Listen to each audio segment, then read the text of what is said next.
Morning, friends. Welcome to Story Time. Today we're going to read a PJ Library book called The Lion and the Bird, about a special friendship between the two animals. And there are some really beautiful pictures in this book. In fact, some pages don't even have any words. So make sure that you're kind of watching and listening so that you get the full story. Oops, I skipped a page. The Lion and the Bird. So here's an example of a beautiful picture, but there's no words on it. Lion is working in his garden when he hears a sound. Oh, poor little thing. Lion can't just leave him there. There's a little injured bird there. Let's bandage you up, says Lion. That will help. Oh no, they're flying away. Don't worry, you won't be cold here. So he takes him to his house. You're welcome to stay with me. There's more than enough room for both of us. Oh, his house looks so cozy.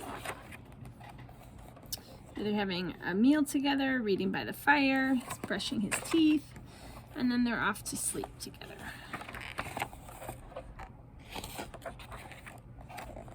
Look, it's snowing.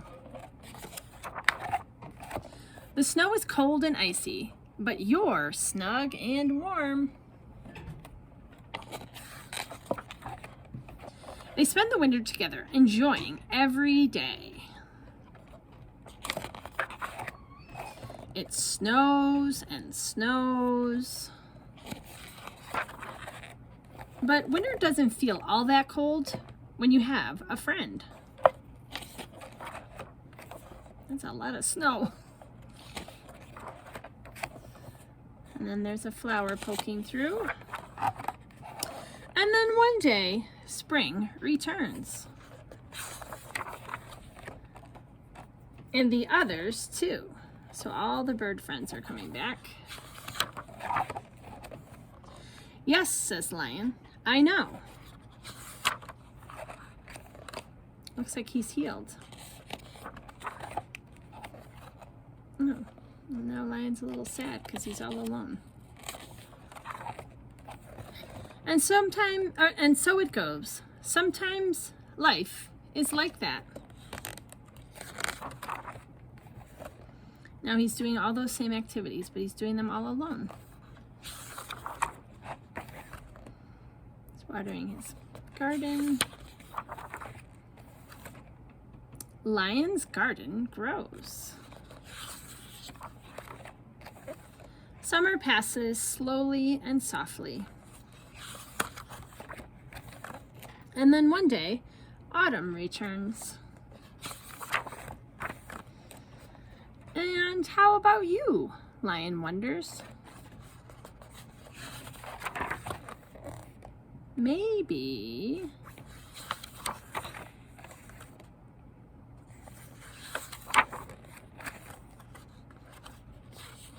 music note. Oh, there he is. Together, we'll stay warm again this winter. Together in their house. The rest of the birds fly away, but that bird decided to stay with Lion. So friends, I thought that was a really interesting book. You had to really think a lot about what was happening because there were not a lot of words, and you had to think what's going on with the lion and the bird between the lines and just in the drawings. So I'm wondering if you can tell me, what do you think you learned about friendship from that book? Is there something you learned about lion and bird and the way they helped each other that is a really good example of friendship? So maybe you could see if you could figure that out and share it with me in your response. All right, friends, we'll see you next week. Bye.